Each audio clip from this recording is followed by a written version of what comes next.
Okay, hello students of class 6, and we are learning physics, and we are doing our chapter 3 force.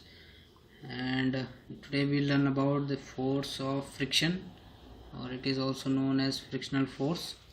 So as we learned earlier about this frictional force, that it opposes the motion, it slows down the speed, and finally the body comes at rest due to this force. And it happens between two surfaces. One object will be in contact with other object, so this is type of contact force also, and we learn about this in this video today, about its type, its properties, and then its advantage and disadvantage we'll learn in next video. But first we'll learn its properties. So properties of friction. So first property, it has given that friction always opposes relative motion, hence it slows down and ultimately stops a moving body. So this friction, it always oppose the relative motion. So this friction oppose the motion. So as I gave example earlier, that if you are rolling a ball over a surface, so that ball will stops after some time due to this force of friction. And next property is given, friction produce heat. This is why when we rub our hands together and touch our cheeks with them, we feel warm. Even the tires of moving vehicle and the moving parts of a machine become hot due to friction. So this is another property of friction, that it produces heat. So you might have done this when you rub your hands, so they become warm because they produce heat. And if you are riding a bike, cycle, or any other car, so if you ride a few distance and then if you touch the tires, you will feel that the tire become hot, they become warm due to this friction. And then if any machine is working for a longer period of time, then its part become hot also due to the friction between their moving parts. So this friction produce heat, and this is a disadvantage of friction also. We will learn in next video that. And then friction cause wear and tear of the surface in contact. So you might have seen that your slippers or your shoes, so when you use your slippers or shoes for longer period of time, after some time they get teared from the bottom surface, from soles. That is due to the friction. When the shoes continuously rub with ground, so this friction cause wear and tear, and eventually their sole get tear out. So, and also same in case of machine also. So the parts of machine wear out due to this friction, and we have to replace them to make them work again. So this is the property of friction. And then next topic, we have factors affecting the friction. So we'll learn the factors which affect the friction. So first we have nature of surface in contact. So nature of surface in contact means which type of surface is that, if it is rough surface or smooth surface. So friction depends upon these two things, these two surfaces.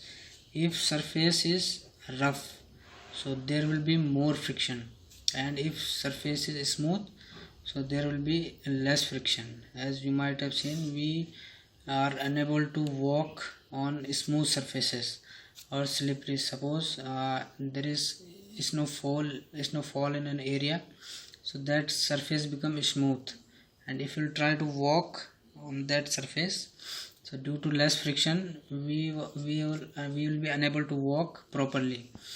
And suppose if you have a rough surface, a normal surface around the roads, the footpath, so that is a rough surface, and we can walk easily.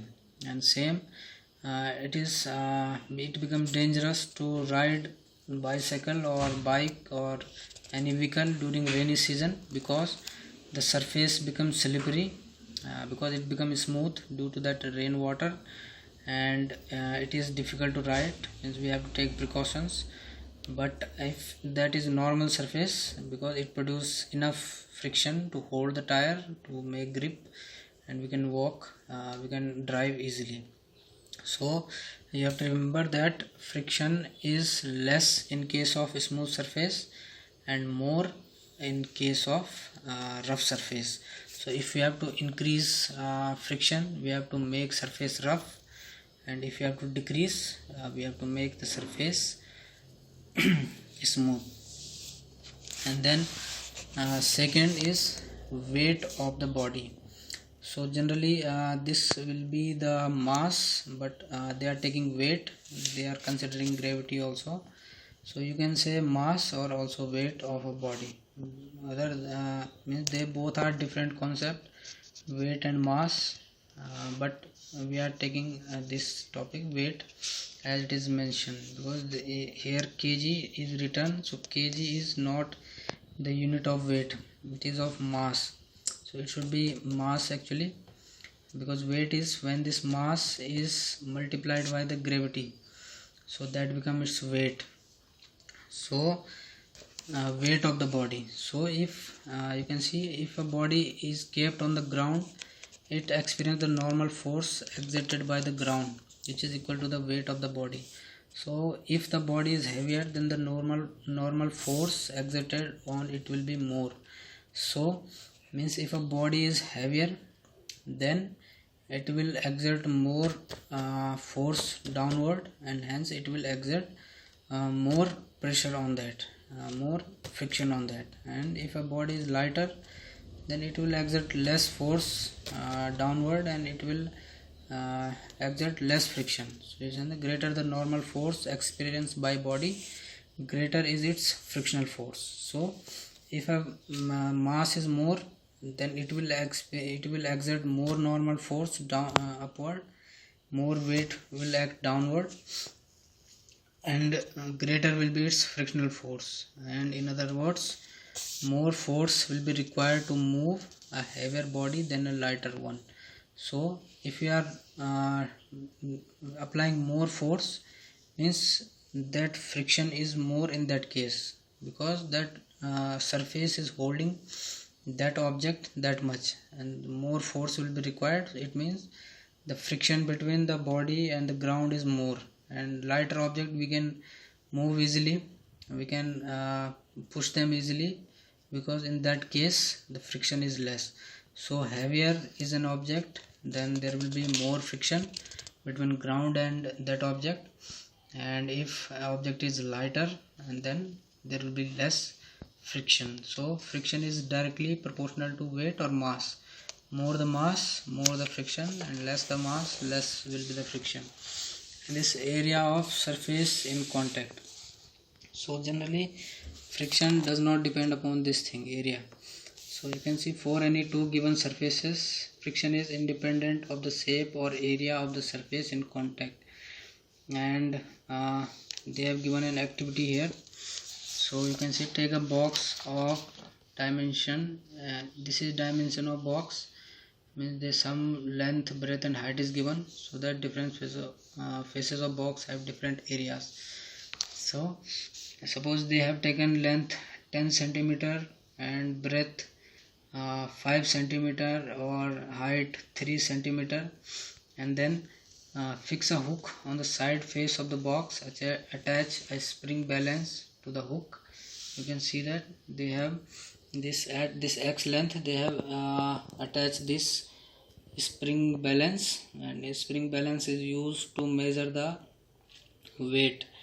And then now with the help of spring balance, move the box on the table. So note the reading of the spring balance and record it. So you will see that if you put this x towards you and then pull this, and then there will be some reading on this spring balance. Then again tilt this, put this z towards you, and then again pull this spring, and then again put this X towards you and then again pull, so you will see it will have same reading, because mass of this box will be same. So it do not depend upon the area, but it depend upon the mass. So friction is independent of the area of surface in contact. It depend upon the nature of surface, it depend upon the mass, but it do not depend upon this area. So these are the factors which are affecting the force of friction. And then next topic we have types of friction. So we have generally three types, and they have merged them into two types because they have in this kinetic friction they have merged these two. So generally we have three types: static, sliding and rolling. And this sliding and rolling, they are merged in this kinetic friction. So we'll learn one by one what is static friction, and then we'll learn sliding and rolling. So static means sometimes you see that if you have kept an object on a surface and you are pushing that object, but that object does not move. You are applying force, but that object do not move at all. So that is the static friction. The mass of that object will be higher, or the surface will be that much rough that that object will not move at all, and still the body are in contact, but static means body is not moving, so that object will not move, and that friction is called static friction. In this case the body do not move at all. And you can give many examples of this. Suppose you have a table at your home or a bed, you can see. So if you try to push bed yourself, if it is heavier, you will be unable to move, because in that case there is static friction. That object, that bed is not moving. So this is static friction. And then kinetic, and you know meaning of kinetic is motion. So when object start moving and still there is friction, so that is this kinetic friction. And this kinetic friction is further they have divided in these two: sliding friction and then rolling friction. So sliding friction means you are sliding any object and it is start to move, it is sliding. Suppose you are sliding a small table, so you can easily slide that. You are sliding book on your table, you can easily slide that. So there is, it will oppose, but there is less as compared to static friction. So sliding friction, that exists between a body and a surface when the body slides over it. So object or the body is sliding over the another object, so that is called sliding friction. And then rolling, when a body rolls over the surface of another object. So when an object rolls over a surface, the friction that exists between them is called a rolling friction. So you might have seen a chair which has some kind of rollers at bottom of that, and it can easily roll.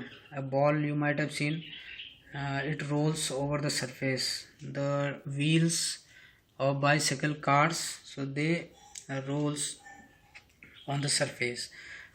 So the rolling friction means when object rolls over a surface, that is called rolling friction. And if we talk which have higher magnitude in case of static, sliding and rolling. So static has higher magnitude than sliding and rolling. It has least magnitude, means it can, if we have provide roller on an object, it can slide, it can move easily, that object. So if we have to decrease the friction between ground or any object, we can provide some kind of rollers or tires on that object, and it will move effectively. So because the rolling friction has least magnitude in case of these three kind of friction. So they have also written static friction is more than kinetic friction, means the first one, static friction, is more than sliding and rolling. And in case of sliding and rolling, the sliding will be more and rolling friction will be less. So these were the types of friction, and in next video we will learn the advantages or disadvantage of friction, and also how to increase and decrease friction. Up to then, God bless you.